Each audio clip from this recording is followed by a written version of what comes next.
ஆளப்போறான் தமிழன். ஆமாங்க, அவர் வந்துட்டு நாட்டை ஆள போகிறாரோ இல்லையோ சோஷியல் மீடியா ஃபுல்லாக ஆண்டுட்டு இருக்காருங்க.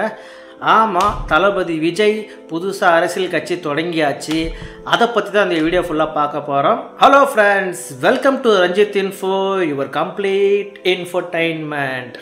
நம்ம தளபதி விஜய் கடைசியாக ஒரு வழியாக அரசியல் கட்சி தொடங்கியாச்சு.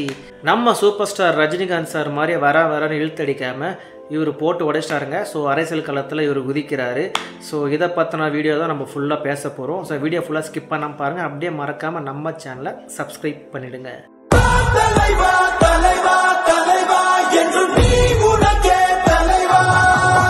நம்ம தளபதி விஜயோட கட்சி பெயர் வந்து பார்த்தீங்கன்னா தமிழக வெற்றி கழகம், TVK. தமிழக முன்னேற்ற கழகம்னு ஒரு பேர் வந்துட்டு அடிபட்டது. ஸோ அது வந்துட்டு எதுக்கு வைக்கலன்னு தெரியல. ஸோ கடைசியாக இந்த பேரை வச்சுட்டாங்க.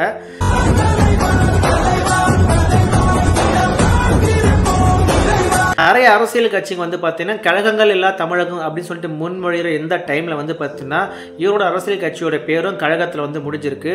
ஸோ இவர் அந்த கழகங்கள் மாதிரி செயல்படுறாரா இல்லை மக்களுக்காக செயல்படுறாருன்னு பொறுத்து தான் பார்க்கணும். எது எப்படியோ நம்ம தளபதி ரசிகர்களின் பல நாள் கனவு வந்துட்டு இன்று நிறைவேறியிருக்கு. ஸோ அதுக்கு என்னோட வாழ்த்துக்கள். நம்ம தளபதி விஜய்க்கும் வாழ்த்துக்கள். மக்களுக்காக சேவை செய்கிற யாருக்குமே வந்துட்டு நம்ம வாழ்த்துக்கள். தளபதி அரசியல் கட்சி தொடங்குறாரு, ஓகே. ஆனால் இதில் வந்து பார்த்தீங்கன்னா ஒரு நல்லதும் இருக்குது, ஒரு கெட்டதும் இருக்குங்க. ஸோ ஃபர்ஸ்ட் நான் கெட்டது என்னன்னு சொல்லிடுறேன், நல்லதை வந்துட்டு அப்புறம் சொல்கிறேன். ஸோ அது வீடியோ ஃபுல்லாக ஸ்கிப் பண்ணாமல் பாருங்கள், அப்போ தான் உங்களுக்கு கம்ப்ளீட்டாக புரியும்.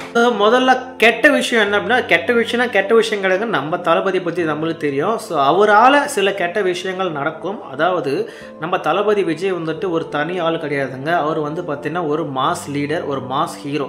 ஸோ அவர் வந்து பார்த்தீங்கன்னா எந்த படம் பண்ணாலும் கிட்டத்தட்ட ஒரு 100-150 கோடி பட்ஜெட்டில் மினிமம் ஒரு படம் பண்ணுவார். அந்த படம் பண்ணுறதுனால மேக்ஸிமம் தளபதி விஜயோட படம் எல்லாமே பாக்ஸ் ஆஃபீஸில் நல்ல கலெக்ஷன் கொடுக்கும். தளபதி விஜய் வந்து பார்த்தீங்கன்னா பொலிட்டிக்கல் கட்சி ஆரம்பித்தது மட்டும் இல்லாமல் கூடவே ஒரு ஸ்டேட்மெண்ட் விட்டுருக்காருங்க. அவர் இனிமேல் சினிமாவில் நடிக்க மாட்டாருன்னு சொல்லிட்டு பகீர்னு ஒரு குண்டை தூக்கி போடுறாரு. இது ஃபேன்ஸுக்கு மட்டும் குண்டு கிடையாதுங்க, இதை நம்பியிருக்கிற இண்டஸ்ட்ரிக்கே ஒரு அதிர்ச்சி தாங்க. ஏன்னா நம்ம தளபதி விஜய் நடிக்கிற எல்லா படமே சூப்பர் டூப்பர் ஹிட் ஆகும். அது ஒரு பெரிய வந்துட்டு ப்ரொடக்ஷன் வந்து கம்பெனி வந்து ஃபண்ட் பண்ணுவாங்க. ஒரு 100-150 கோடி வந்துட்டு அது இன்வெஸ்ட் பண்ணுறாங்க. ஸோ இதை நம்பி பல குடும்பங்கள் இதை நம்பி வாழுதுங்க. ஸோ தளபதி விஜயோட டீம் கூட பல பேர் ட்ராவல் பண்ணுவாங்க. அவங்க சினிமா வாழ்க்கையெல்லாம் வந்து நிறைய பேருக்கு வந்து பார்த்தீங்கன்னா அவர் கூட ட்ராவல் பண்ணியிருப்பாங்க.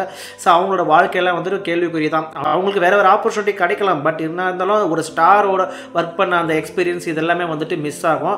இது சினிமா உலகத்துக்கு வந்து பார்த்தீங்கன்னா ஒரு கெட்ட செய்தி தான் நம்ம சொல்லலாம். ஆனால் அவரோட பர்சனல் டிசிஷன், அதை நம்ம பெருசாக விமர்சனம் பண்ணக்கூடாது. எது எப்படி அவர் வந்துட்டு இதுலேருந்து என்ன கிளியராக தெரியுதுன்னா, அவர் அரசியலில் ஃபுல் டைமாக இறங்கி செய்யலான்ட்டு ஒரு முடிவு எடுத்துருக்காருன்னு கிளியராக தெரியுது. ஆனால் பேசிக்லி நம்ம தளபதி விஜய் வந்துட்டு ரொம்ப ஷையான கேரக்டர். அவ்வளோ எக்ஸ்பிரஸ் பண்ண மாட்டார், பப்ளிக்கில் பெருசாக வரமாட்டார். ஸோ இவருக்கு அரசியல் எப்படி செட் ஆகும்னு பொறுத்திருந்து தான் பார்க்கணும். ஏன்னா வந்து அரசியல்னா சாதாரணமான விஷயம் கிடையாதுங்க, களத்தில் நின்று செய்யணும். இன்றைக்கி நிறைய பேர் வந்துட்டு அரசியல் கட்சி ஆரம்பிக்கிறாங்க, இல்லை பல பேர் வந்துட்டு ஆல்ரெடி ஆரம்பித்த கட்சிங்களில் பல தலைவர்கள் வந்து களத்தில் இறங்கி செய்கிறதே கிடையாது. அதுக்கு வந்து பார்த்தீங்கன்னா இன்றைக்கி களத்தில் இறங்கி செய்கிறது வந்து பார்த்தீங்கன்னா ஒரு சில தலைவர்கள் தான். அதில் ஒரு எக்ஸாம்பிள் வந்து பார்த்தீங்கன்னா நாம் தமிழர் சீமானம். அவர் டேரெக்டாக ஏதாவது இஷ்யூனா களத்தில் இறங்கி போய் செய்வார். அடுத்து வந்து பார்த்தீங்கன்னா இன்றைக்கி வந்துட்டு அரசியல் சூப்பர் ஸ்டார் அண்ணன் அண்ணாமலை வந்துட்டு களத்தில் இறங்கி செய்கிறாரு. ஸோ இது மக்கள் மத்தியில் ஒரு ஈர்ப்பு இருக்குது. நம்ம தளபதி விஜயும் இதே மாதிரி களத்தில் இறங்கி செஞ்சால் மட்டும்தான் மக்கள் மனதில் போய் பிடிக்க முடியும். எல்லாரும் பார்ப்பாங்க, ரசிப்பாங்க. ஆனால் வந்துட்டு ஓட்டு போடுவாங்களா அப்படின்றது வந்துட்டு மக்கள் வந்துட்டு அவ்வளோ முட்டாள் கிடையாது. வெயிட் பண்ணி சிந்திச்சு தான் போடுவாங்க. அண்ணன் வந்து பார்த்தீங்கன்னா வெளியில இருந்து ஃபோட்டோ போடுறதோ இல்லை பேசுகிறதோ மேடை பேச்சு மாட்டேங்கிறது, களத்தில் ரியலாக இறங்கி செஞ்சால் மட்டும்தான் மக்கள் மனதில் போய் நிற்க முடியும். இதனால தான் வந்துட்டு நம்ம சூப்பர் ஸ்டார் ரஜினிகாந்த் பல விஷயம் யோசிச்சு அவர் உடல்நிலை சூழ்நிலை சரியில்லாதனால தான் அவர் அரசியலேருந்து விலகினார். ஸோ இந்த மாதிரி அரசியல்லேருந்து விஜய் வந்துட்டு ரொம்ப தீர்க்கமாக ஸ்ட்ராங்காக ஆணித்தனமாக இறங்குறாரு. ஸோ அவருக்கு நம்மளோட வாழ்த்துக்கள். இவர் இறங்குறதுனால பல அரசியல் கட்சிகளுக்கு கதி கலங்கி போச்சுங்க, முக்கியமாக கழகங்களுக்கு. ஏன்னா வந்துட்டு ஒரு இளைஞர் பட்டாளமாக இவர் பின்னால் போய் நிற்பாங்க. ஏன்னா விஜய்க்கு வந்துட்டு பெரிய ஹியூஜ் ஃபேன் பேஸ் இருக்குது, ஆல் ஓவர் இந்தியாவில் இருக்குது, தமிழ்நாட்டில் எக்கச்சக்கமாக இருக்குது. ஸோ இளைய கட்சிகள்லேருந்து நிறைய பேர் நிர்வாகிகள்லாம் வருவாங்க. எங்கள் ஏரியாவில் வந்து பார்த்தீங்கன்னா நிறைய பசங்க வேறு கட்சியில் இருந்த பசங்களாம் இன்றைக்கி விஜய் கட்சியோட நோக்கி போயிட்டுருக்காங்க. ஸோ இளைஞரில் வந்து இருக்கக்கூடிய ஒரு கட்சியில் தமிழக வெற்றி கழகமும் இருக்கும்னு நான் நம்புகிறேன். அவர் அப்பயே அந்த பாட்டு வச்சிருப்பார், ஆளப்போறான் தமிழன் அப்படின்ட்டு ஒரு டேக்லைனு. ஸோ ஒரு தமிழர் வந்துட்டு தமிழ்நாட்டை ஆள்றது உண்மையிலே ஒரு பெருமிதமான விஷயம் தான். ஆனால் இவருக்கு வந்து பார்த்தீங்கன்னா மற்ற கட்சி தலைவர் வரவேற்கிறாங்களா, எதிர்க்கிறாங்களா, அரசியல் செய்கிறாங்களான்னு வெயிட் பண்ணி தான் பார்க்கணும். கடுமையான எதிர்ப்பு, கடுமையான விமர்சனம் இதெல்லாம் வந்துட்டு அவர் சந்திக்க தயாராக இருக்கணும். அதுக்கெல்லாம் பக்கபலமாக இருக்கிறது அவர் ரசிகர்கள் தான். ஏன்னா வந்துட்டு அவரோட ரசிகர்களோட ஆவரேஜ் ஏஜே வந்து பார்த்தீங்கன்னா 30 தான் இருக்கும். ஸோ நிறைய பேர் வந்து ரொம்ப சின்ன வயசில் துடிப்பாக விலங்கு சிங்கங்கள்லாம் ரெடியாக இருக்கிறாங்க அரசியல் களத்தில் இறங்கி பாயறதுக்கு. இதை வந்துட்டு எப்படி ஓட்டாக மாறுன்றதை வெயிட் பண்ணி தான் பார்க்கணும். ஆல்ரெடி தமிழ்நாட்டு அரசியல் மேலே நிறைய விமர்சனம் இருக்குது. ஏன்னா வந்துட்டு தமிழ்நாடு அரசியல் ஃபுல்லாகவே வந்து பார்த்தீங்கன்னா சினிமா நடிகர்கள் ஆக்கிரமித்து வச்சுருக்காங்க. புரட்சி தலைவர் எம்ஜிஆர் சரி, கலைஞர் இருந்தாலும் சரி, புரட்சி தலைவர் அம்மா வந்தாலும் சரி, இவங்க எல்லாருமே வந்துட்டு சினிமாலேருந்து வந்தாங்க.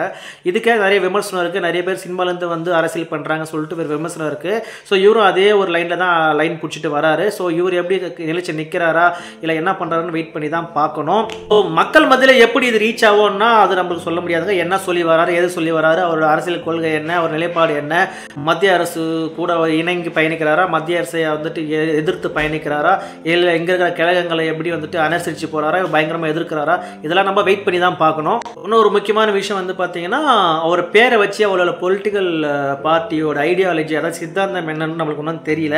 அதாவது அவர் தமிழ் தேசியத்தை முன்னெடுக்க போகிறாரா, இல்லை வந்துட்டு கழகங்கள் மாதிரி திராவிடத்தை முன்னெடுக்க போகிறாரா, இல்லை வந்துட்டு பாஜக காங்கிரஸ் மாதிரி தேசியத்தை முன்னெடுக்க போகிறாரா. ஸோ இந்த மாதிரி அவர் எதை சொல்லி எடுக்க போகிறான்றதே தெரியல. இது மூணுத்தில் ஏதாவது ஒரு விஷயம் அவர் டிக்ளேர் பண்ணி தான் ஆகணும். இந்த 3 விஷயங்கள் தான் வந்து பார்த்தீங்கன்னா தமிழ்நாட்டில் பெரும்பாலும் வந்துட்டு எல்லா கட்சிகளும் ஃபாலோ பண்ணுறாங்க. கண்டிப்பாக விஜய் வந்து பார்த்தீங்கன்னா ஒரு மதத்துக்குள்ளேயோ ஒரு ஜாதிக்குள்ளேயோ போய் அடக்கி வைக்க முடியாது. அவர் ஒரு காமன் மேன், அவர் காமன் ஃபேஸு, அவர் ஒரு மாஸ் ஹீரோ.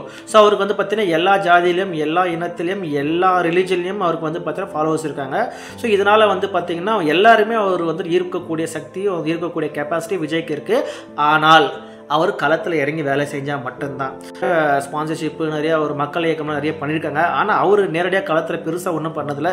ரீசெண்டாக ஒரு ஈவெண்ட் மட்டும் தான் நம்ம பார்த்தோம். அதுக்கு முன்னால் பெருசாக வந்துட்டு பொதுமக்கள் பார்வையில் அவர் படவே மாட்டார், பொதுமக்களை சந்திக்க மாட்டார். முக்கியமாக அவர் ரொம்ப ஷை கேரக்டர், ஸ்டேஜில் மட்டும்தான் பேசுவார். பத்திரிகையாளர்களெல்லாம் எப்படி சந்திக்க போகிறாரு, அவங்க கேட்குற கேள்விகளை எப்படி பதில் சொல்ல போகிறாரு. இதுக்கு ஒரு சிறந்த உதாரணம் பார்த்தா அண்ணாமலை வந்துட்டு வேறு லெவல் எக்ஸாம்பிள். அவரெல்லாம் வந்து பத்திரிகையாளர்கள் கேள்விக்கெல்லாம் வந்து டான் பதில் சொல்லுவார்.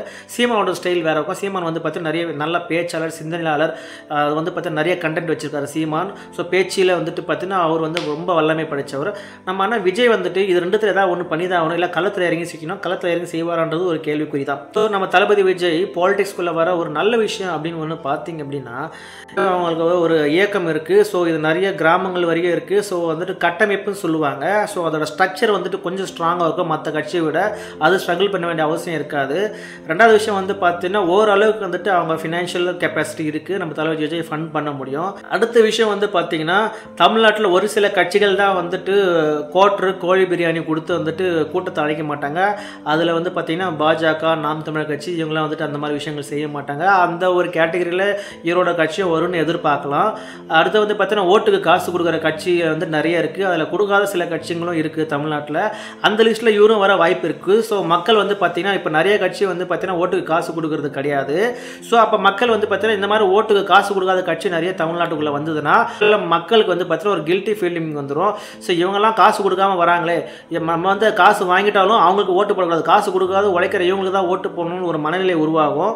ஸோ இந்த வே வந்து பார்த்தீங்கன்னா தமிழ்நாட்டுக்கு ஒரு விதத்தில் நல்லது தான்.